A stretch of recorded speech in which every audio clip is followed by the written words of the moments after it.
তো দেখো আজকে আমি করব পটল পোস্ত। তো সেই জন্য আমি পটলগুলো ভালো করে খোসাগুলো ছাড়িয়ে নিচ্ছি।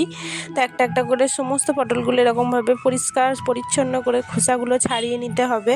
পটলে যেন একটু খোসা লেগে থাকলে ভালো লাগবে না। তো একে একে আমি পটলগুলো ধুয়ে জলে দিয়ে দিচ্ছি। জলের মধ্যে এগুলো আমি ভালো করে ধুয়ে তুলে নেব। তো তারপরে দেখো পটলগুলো আমার ভালো করে খোসা ছাড়ানো হয়ে গেছে। এদিকে জলের মধ্যে ধুয়ে ছেঁকে তুলে নিচ্ছি।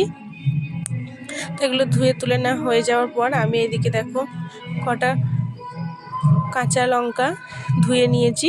কাঁচা লঙ্কাগুলো চিড়ে নেব। তো এদিকে দেখো পোস্তগুলো বাটবো। পোস্তগুলো ভালো করে মিহি করে বেটে নিতে হবে। পোস্তগুলো বেটে নেওয়া হয়ে গেলে আমি পোস্তটা চাপাবো। তো দেখো আমি পোস্তগুলো চাপাচ্ছি। আমি জানি না ঠিকঠাক বলতে পারছি কি না। তো কড়াই গরম করতে দিয়েছি, কড়াইয়ে তেল দেওয়া হয়ে গেল আমার। তো তারপর কটা কালো জিরে দিয়ে দিলাম ওর মধ্যে। তো তার মধ্যে দিয়ে দিচ্ছি দেখো কাঁচা লঙ্কা চেরাগুলো। কাঁচা লঙ্কাগুলো দিয়ে দেওয়া হয়ে যাওয়ার পর আমি এরপর আস্তে আস্তে পটলগুলো একে একে সব দিয়ে দেবো। ভালো করে লাল লাল করে ভেজে নিতে হবে পটলগুলোকে। তো দেখো আমি পটলগুলো সব তেলের মধ্যে দিয়ে দিচ্ছি। জানি না ঠিকঠাক বলতে পারছি কি না। যদি কোথাও কোনো কিছু ভুল হয়ে যায় দিদি বোন মনে করে ক্ষমা করে দিও। তো দেখো এদিকে আমি পটলগুলো ভালো করে ভেজে নিচ্ছি। পটলগুলো আমার ভালোভাবে ভাজা হয়ে গেলে লাল লাল করে ভেজে নেব পটলগুলো। তো এই দেখো পটলগুলো আমার লাল লাল করে ভেজে নেওয়া হয়ে গেছে। এর মধ্যে দিয়ে দেব লবণ, পরিমাণ মতো লবণ দিয়ে দিতে হবে।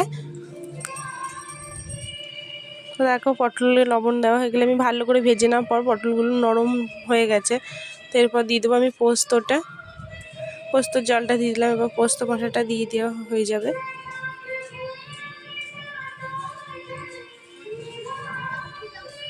ভালো করে সেদ্ধ হয়ে যাওয়ার পর পোস্ত বাটাটাকে দিয়ে দিতে হবে। তো দেখো পোস্ত বাটাটা দিয়ে দিয়েছি। এবার আমি ভালো করে এটাকে ধুয়ে দিয়ে দিয়েছি।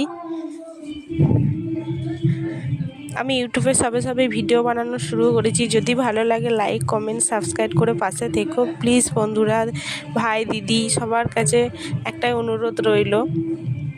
অনেক আশা নিয়ে ইউটিউবে ভিডিও বানাচ্ছি। তো দেখো আমাদের পোস্তটা অনেকটা হয়ে গেছে।